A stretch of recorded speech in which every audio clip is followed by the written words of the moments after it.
नमस्ते दोस्तों, हमारे YouTube चैनल पर आपका स्वागत है। हमारे चैनल को सब्सक्राइब करना न भूलें ताकि आप हमारे नए और रोचक वीडियो के साथ जुड़ सकें। दोस्तों, आज की यह वीडियो काफी महत्वपूर्ण बात पर आधारित है।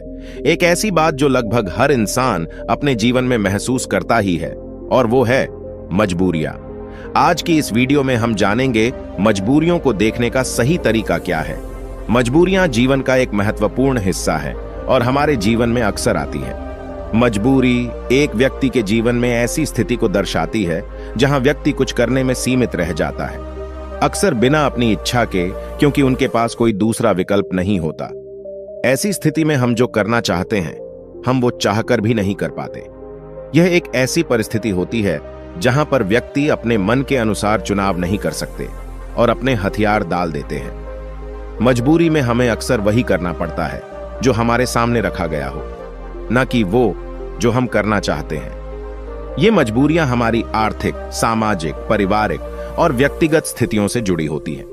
कुछ लोग मजबूरियों से कोसों दूर भागते हैं और कुछ लोग उनका डट कर सामना करते हैं। मजबूरियों से निपटने के लिए नए तरीके ढूंढते हैं। तो आइए इस कहानी के माध्यम से जानते हैं कि कैसे हम अपने जीवन की एक मजबूरी को एक अवसर में बदल सकते हैं। यह कहानी एक व्यक्ति के बारे में है जो बहुत दुखी था। एक समय की बात है, एक छोटे से गांव में एक आदमी रहता था। वह गरीब था और उसके पास केवल एक छोटा सा घर और छोटी सी जमीन थी। उसका जीवन कठिनाइयों से भरा पड़ा था और उसकी मजबूरी उसे रात दिन परेशान किया करती थी। अपनी पत्नी और एक बेटा होने के बावजूद वह आदमी बड़ा ही अकेला महसूस करता। वह मन ही मन सोचता रहता कि मेरे जीवन में कितनी मजबूरियां हैं। मुझे अपने घर का खर्च चलाने के लिए रोज काम पर जाना पड़ता है। अगर मैं काम नहीं करूंगा तो मेरा परिवार क्या खाएगा? मेरा घर कैसे चलेगा? मेरे बेटे के जीवन में अच्छा भविष्य लाने के लिए मुझे मजबूरन काम करना पड़ता है। उसे अपना काम एक बोझ लग रहा था और यह सोचकर वह बहुत दुखी था। एक तरफ जहां लोग उसी गांव के तालाब पर मस्ती करने आते और अपने दोस्तों के साथ सुकून भरा वक्त गुजारने आते, वहीं इस आदमी को वहां मजबूरन मछलियां पकड़नी पड़ती ताकि उसके घर के खर्चों में खाने पर होने वाला खर्च कम हो सके और उसका परिवार यह तालाब से पकड़ी हुई मछलियां खा सके। वह आदमी मजबूर था और वह अपने परिवार को खुश देखना चाहता था, पर उसकी मजबूरियों ने उसके घर से सुख और शांति को खत्म ही कर दिया था। उसे ऐसा लग रहा था कि अपने जीवन में इतने सारे कमियों के कारण वह कभी खुश नहीं रह पाएगा। एक दिन इसी बात से परेशान होकर वह एक पेड़ के नीचे बैठकर रो रहा था। तभी एक साधु उसकी ओर आ रहा था। साधु ने देखा कि उसके चेहरे पर बहुत सारे गम थे। उस साधु ने देखा कि वह व्यक्ति दुखी होकर फूट फूट कर रो रहा था। साधु ने उस व्यक्ति के पास जाकर पूछा, क्या हुआ बेटा, तुम इतने क्यों परेशान हो? उस आदमी ने साधु की ओर देखा। वह साधु साधारण कपड़ों में था और उसको देखकर व्यक्ति सोचने लगा, भला ये साधु क्या मदद कर पाएगा मेरी? व्यक्ति ने उससे कहा, तुम तो एक साधु हो, भला तुम क्या मदद करोगे मेरी? मैं पहले से ही अपनी मजबूरियों के कारण काफी परेशान हूं, तुम मुझे अकेला छोड़ दो। साधु उस व्यक्ति से कहते हैं, बेटा, इतना दुख तुम अकेले क्यों सहन कर रहे हो? मुझे बताओ क्या हुआ, शायद मैं तुम्हारा दुख दूर कर सकूं। वह व्यक्ति उस साधु से कहता है, तुम मेरा दुख दूर करोगे? तुम मेरी मजबूरियों से मुझे मुक्त कैसे कर सकते हो? तुम्हें तो खुद नहीं पता मजबूरियां क्या होती हैं। तुम्हें कौन सी मजबूरी का सामना करना पड़ा अपने जीवन में? तुम क्या जानो मजबूरी? तुम्हें किस बात की चिंता? तुम तो काम भी नहीं करते, तुम्हें किसी परिवार का ध्यान भी नहीं रखना। मुझे तो दिन रात काम करके अपने परिवार की जिम्मेदारी उठानी पड़ती है। साधु उस आदमी के कड़वे शब्द सुनकर भी शांत रहे। वह समझ गए कि यह आदमी अपने जीवन में अपने कामों और मजबूरियों को बुरा समझता है और इसी कारण यह काम को बोझ समझकर मन से किसी भी काम को नहीं कर पा रहा है। साधु हंसकर कहते हैं, बस इतनी सी बात, मैं तुम्हारी मजबूरियों को एक ताकत बना सकता हूं। तुम्हें कभी भी काम करने में बोझ महसूस नहीं होगा। तुम्हें अपने परिवार के लिए काम करना कभी बोझ नहीं मानोगे। मैं तुम्हें एक ऐसा रास्ता बताऊंगा जिससे तुम हर काम खुशी खुशी करोगे, लेकिन तुम्हें पहले मेरा काम करना होगा। क्या तुम तैयार हो? वह आदमी साधु की बातों को लेकर सोच में डूब गया। साधु ने कहा कि एक ऐसा रास्ता है जिससे वह हर काम खुशी खुशी कर सकता है और उसके बदले में केवल एक काम करना होगा। पर क्या यह सच है? ऐसा कुछ इस साधु को पता भी होगा या ये साधु बस मुझे पागल बना रहा है? आदमी ने कुछ देर सोचकर उस साधु को मना किया, ये कहते हुए कि मुझे नहीं लगता कि तुम ऐसा कुछ बता सकते हो। आदमी मना करके वापस घर लौट आया। कुछ दिनों तक तो उसके दिमाग में वह साधु की बातें घूमती रहीं, लेकिन धीरे धीरे वह उस साधु और उसकी बातों को भूलता गया। उसके दिमाग से साधु भी धीरे धीरे निकलता गया। वह फिर से अपने रोज के दिनचर्या में वापस चला गया। फिर कुछ महीनों बाद उसे एक दिन अपना मित्र मिला। वह मित्र उससे कहता है, हमारे गांव में एक बड़े ज्ञानी साधु प्रवचन देने आ रहे हैं। वह जो भी कहते हैं वह करके दिखाते हैं। वह बहुत बुद्धिमान है।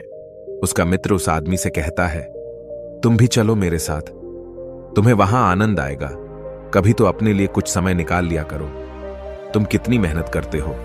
वह आदमी सोचता है, मैं तो वैसे ही अपने रोज के काम में मग्न रहता हूं। मेरा मित्र सही तो कह रहा है, कभी अपने लिए भी समय निकालना चाहिए। वह अपने मित्र के साथ उस साधु के उपदेश को सुनने और वहां जाने के लिए राजी हो जाता है। अगले दिन यह व्यक्ति अपने मित्र के साथ उस आश्रम में जाता है।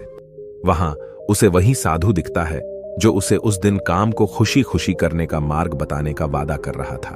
मित्र से बात करते समय उसने पूछा कि क्या यही वो साधु है जिनके उपदेश हम आज यहां सुनने आए हैं। उसके मित्र ने पुष्टि की कि हां, यह साधु वाकई महान है और उनके पास ज्ञान की अमूल्य धारा है। और तो और उसके पास तो स्वयं राजा भी ज्ञान लेने आते हैं। वह आदमी अपने मित्र से कहता है कि मैं इस साधु से मिल चुका हूं। फिर वह आदमी अपने मित्र को सारी बात बताता है।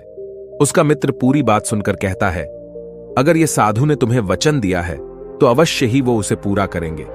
तुम्हें उनसे फिर से मिलना चाहिए। आदमी फिर मन ही मन यह सोचता है कि क्या मेरा अब उनसे मिलना ठीक रहेगा। मैं उन साधु के पास जाऊं कि नहीं, वह मेरे बारे में क्या सोचेंगे। परंतु अब उसके मन में यह विश्वास था कि वह साधु उस दिन उसे पागल नहीं बना रहे थे। और अगर थोड़ी सी भी उम्मीद है कि मैं एक ऐसा रास्ता जान जाऊंगा जिससे मुझे कोई भी मजबूरी, कोई भी पीड़ा छोटी लगने लगेगी और मैं उस काम को खुशी खुशी करूंगा, तो ये मुझे जानना ही है। फिर भले ही मुझे उन साधु के सामने शर्मिंदा ही क्यों ना होना पड़े, चाहे कुछ भी हो, मैं इस मौके को अपने हाथ से जाने नहीं दूंगा। यही सोचकर वह आदमी उन साधु से मिलने का निश्चय करता है। उपदेश समाप्त होते होते शाम हो चुकी थी। जैसे ही वह उपदेश समाप्त हुए, सब लोग आश्रम से बाहर जाने लगे। वह आदमी उस साधु के पास जाता है। वह आदमी कहता है, गुरु, क्या आपको याद है मैं आपको मिल चुका हूं। मुझे माफ करना, मैंने आपको उस दिन काफी भला बुरा कहा और मैं उस वजह से बहुत शर्मिंदा भी हूं। मुझे अब बहुत पछतावा हो रहा है, परंतु क्या आप मुझे वह मार्ग बता सकते हो जिससे मैं खुशी खुशी काम करूं। मैं आपका कोई भी काम करने के लिए तैयार हूं। साधु हंसते हुए कहते हैं, हां, मुझे याद है, तुम वही आदमी हो जो उस दिन दुखी हालात में मुझे मिला था। ठीक है, मैं अपना वादा पूरा कर दूंगा, लेकिन अब शाम हो चुकी है और मैं पूरे दिन उपदेश देकर थक गया हूं। तुम मुझे कल सुबह इसी आश्रम के बाहर मिलना। वह आदमी बहुत खुश होता है और कहता है, जी गुरुदेव, मैं कल सुबह आपसे मिलने आ जाऊंगा। सुबह होते ही वह आदमी उस आश्रम के बाहर उस साधु से मिलने जाता है। जब वह आदमी वहां पहुंचता है तो गुरु दरवाजे पर रुके होते हैं। वह व्यक्ति उन साधु के पास जाता है और कहता है, गुरुदेव, मैं तैयार हूं। साधु उस व्यक्ति से कहते हैं, बेटा, मुझे अपना वादा याद है जो मैंने तुमसे किया था, परंतु तुम्हें समझने के लिए मुझे तुमसे एक काम करवाना पड़ेगा। वह आदमी उस साधु से कहता है, जी गुरुदेव, मैं कुछ भी करने के लिए तैयार हूं। आपका काम क्या है जो मैं कर सकता हूं, मुझे बताइए। वह साधु उसे पास के तालाब के पास ले जाते हैं। वहां एक बड़ा सा पत्थर था जो पानी के बहाव को रोककर बैठा था। साधु उस व्यक्ति से कहते हैं, बेटा, क्या तुम्हें यह पत्थर दिख रहा है जो पानी के बहाव को रोककर बैठा हुआ है? व्यक्ति कहता है, जी। फिर साधु कहते हैं, तुम्हें इस पत्थर को यहां से हटाना है। जैसे ही तुम इस पत्थर को हटाओगे, तुम्हें तुम्हारे प्रश्नों के उत्तर मिल जाएंगे। व्यक्ति कहता है, लेकिन गुरुदेव, यह कैसे मुमकिन है?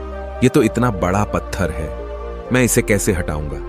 और फिर इस पत्थर को हटाने से मेरे जीवन की मजबूरियां कैसे हट जाएंगी? मुझे कुछ समझ नहीं आ रहा। साधु कहते हैं, तुमने कहा था कि तुम मेरा कोई भी काम कर दोगे। तुम्हें इस पत्थर को हटाना ही पड़ेगा, अन्यथा मैं तुम्हें तुम्हारे प्रश्नों का उत्तर कभी नहीं बताऊंगा। अब मैं अपने आश्रम जा रहा हूं। जब तुम यह काम कर दोगे, उसके बाद तुम मुझसे मिलने आना।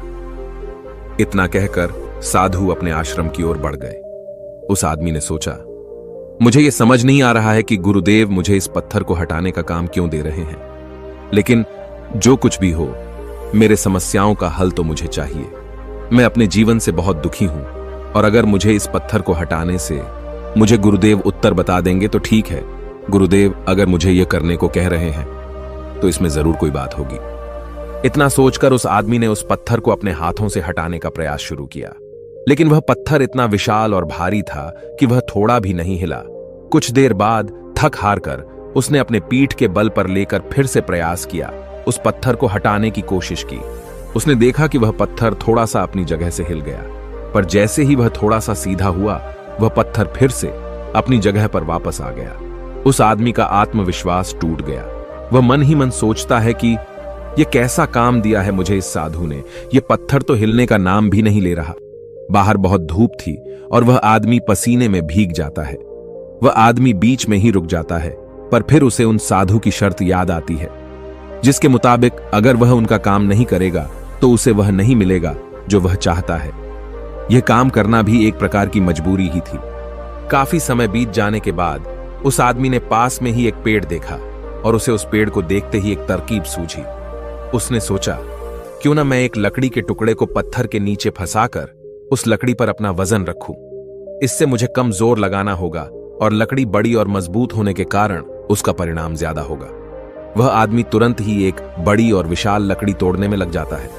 जैसे तैसे उस आदमी ने एक बड़ी लकड़ी उस पेड़ से निकाली, उसके सारे छोटे टहनियां और पत्ते को तोड़कर एक सीधी लकड़ी तैयार की जो वह इस्तेमाल कर सके। फिर उसने उस पत्थर के अगल बगल एक खड्डा खोदा जहां वो उस लकड़ी को डाल सके।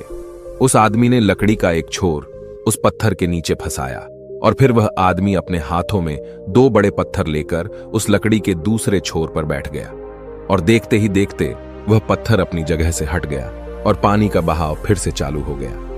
वह आदमी बहुत खुश हुआ, उसे आत्मविश्वास महसूस हुआ। वह दौड़ता हुआ उन साधु के पास गया और कहा, गुरुदेव मैंने कर दिखाया, मैंने उस पत्थर को हटा दिया और मैंने अपना वचन भी पूरा कर दिया। साधु पूरी बात उस आदमी से सुनने के बाद कहते हैं, तुमने अच्छा काम किया, मेहनत की, तुमने तरकीब भी निकाली और तुमने अपने दिमाग का भी इस्तेमाल किया, लेकिन मुझे एक बात बताओ, क्या तुम्हें लगा था कि तुम ये काम कर पाओगे? आदमी कहता है, नहीं गुरुदेव, मुझे नहीं लगा था कि मैं इतना बड़ा पत्थर हटा पाऊंगा। साधु पूछते हैं, क्या लगता है तुम्हें, तुम ये सब क्यों कर पाए? आदमी जवाब देता है, क्योंकि यही आपकी शर्त थी, अगर मैं नहीं करता तो मुझे अपना जवाब कभी नहीं मिलता। साधु कहते हैं, तो तुम यह कह रहे हो कि यह काम करना तुम्हारी एक मजबूरी थी?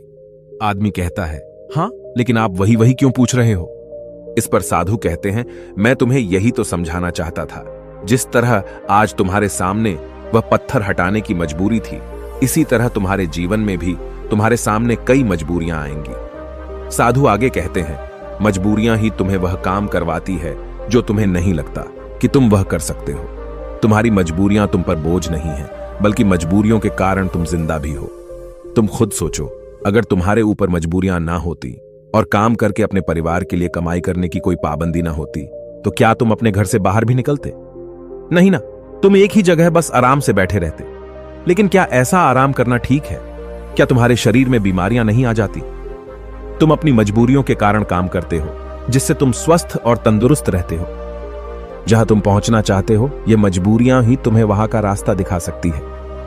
वह हमें बताती है कि हमें क्या करना चाहिए उस लक्ष्य तक पहुंचने के लिए। तुम्हारी समस्या यह नहीं है कि तुम्हारे ऊपर मजबूरियां हैं, बल्कि तुम्हारी समस्या यह है कि तुम उन मजबूरियों को एक बोझ समझ रहे हो। हमारी मजबूरी हमारे लक्ष्यों को प्राप्त करने में हमारे लिए एक माध्यम बन सकती है और हमें नए दिशाओं में ले जा सकती है। जैसे कि तुमने लकड़ी का उपयोग किया ताकि उस पत्थर को हटा सको, ऐसा ही कुछ हमारे साथ जीवन में भी होता है। जब हमसे ऊंचे स्तर के लोग, जैसे कि हमारे बॉस या फिर माता पिता या फिर कोई गुरु, हमें कोई कठिन काम देते हैं तो हमें लगता है कि यह काम हमारे लिए बहुत मुश्किल है। उदाहरण के रूप में, जब हमारे बॉस हमें एक बड़े और कठिन काम को संभालने का काम देते हैं, या जब तुम्हारे व्यापार में कोई विरोधी व्यापारी तुम्हारी तकलीफें बढ़ा देता है जो तुम्हारे लिए मुश्किल होता है, तो तुम कैसे उसका सामना करोगे? अक्सर हम नहीं चाहते कि ऐसी समस्याएं हमारे सामने आएं, लेकिन सच्चाई तो यह है कि वह हमारे सामने है और हमें हमारे लक्ष्यों को प्राप्त करने से रोक रही है। क्या लगता है आपको, ज्यादातर लोग इस स्थिति में क्या करते होंगे? बेशक कोई नहीं चाहता कि वो संकट में आए, लेकिन जब एक विशाल समस्या उनके सामने खड़ी होती है, ऐसी कठिन समस्याएं जो उन्हें परेशान करती हैं, तब क्या करते होंगे लोग? जब भी हमारे जीवन में विशाल और भयानक समस्याएं आती है, तो हकीकत में वह हमसे सवाल पूछती है, क्या तुम इस लक्ष्य के काबिल हो? क्या तुम इस परीक्षा का सामना कर सकते हो? आप क्या करोगे? क्या होगा आपका उत्तर इस प्रश्न पर? क्या होता है जब आपके सामने एक समस्या खड़ी हो जाती है जिसका समाधान आपके लिए मुश्किल होता है? क्या आप भाग जाएंगे? क्या आप अपने लक्ष्य को किस्मत के हाथों छोड़ देंगे? अगर हम इतिहास की ओर देखें तो हजारों लोगों ने इन सारे प्रश्नों का उत्तर ना में दिया। उन्होंने अपने हथियार डाल दिए, अपने लक्ष्य को छोड़ दिया, सिर्फ इसलिए क्योंकि उनके सामने एक बड़ी समस्या आ गई थी। ऐसा हम आज के युग में भी करते हैं। हम हार मान लेते हैं। हम अपने उच्च स्तर के लोगों को पागल तक कह देते हैं कि क्या सोचकर मुझे यह काम सौंपा गया, यह काम तो किसी से भी नहीं होने वाला। या फिर हम अपने लक्ष्य को त्याग देते हैं, यह कहकर कि शायद यह लक्ष्य मेरे भाग्य में ही नहीं है। लेकिन इतिहास के कुछ लोगों ने इस प्रश्न का उत्तर हां में दिया। वे डटकर खड़े हुए और समस्या के आंखों में देखकर उसका समाधान निकाला। वह कुछ बड़ा कर पाए उसी समस्या के कारण, और सच कहूं तो वो महान व्यक्ति आज उस मुकाम पर कभी नहीं पहुंच पाते। अगर उनके सामने वह समस्या नहीं आई होती तो उनकी समस्याओं ने उन्हें बड़ा बनाया, उन्हें मजबूर किया नए रास्ते ढूंढने में, कोई ऐसा रास्ता जो आज तक किसी ने नहीं सोचा था। बड़े और महान लोग भी अक्सर अपनी समस्याओं से जूझते हैं और उन्हें पार करने के लिए नए रास्ते ढूंढते हैं। समस्याएं हमें मुश्किल में डालती हैं और हमें मजबूर करती है नए रास्तों की तलाश करने में। यही तरीका है जिससे हम अपने लक्ष्यों को हासिल कर सकते हैं और अपने जीवन को सफल बना सकते हैं। और यही सही तरीका है हमारी मजबूरियों को देखने का। जब तुम्हारी नजर अपने लक्ष्य पर होगी तो तुम्हें अपनी समस्याएं छोटी लगने लगेगी। इसीलिए मजबूरियां अच्छी होती हैं। तो अगली बार जब तुम किसी मजबूरी में खुद को पाओ तो खुश हो जाना, क्योंकि यह एक मौका है तुम्हें अपने आप को साबित करने का और उसी दौरान वह बनने का जो तुम पहले कभी नहीं थे। दोस्तों, आपने आज के इस वीडियो से क्या सीखा वह मुझे आप कमेंट में बता सकते हैं। इसी के साथ में उम्मीद है कि आपको आज की वीडियो पसंद आई होगी। तो इस वीडियो को उस इंसान को शेयर करें जिसे इसकी सख्त जरूरत है, और उसी के ठीक बाद चैनल को सब्सक्राइब करें। तो चलिए फिर मिलते हैं ऐसी एक और नई वीडियो में।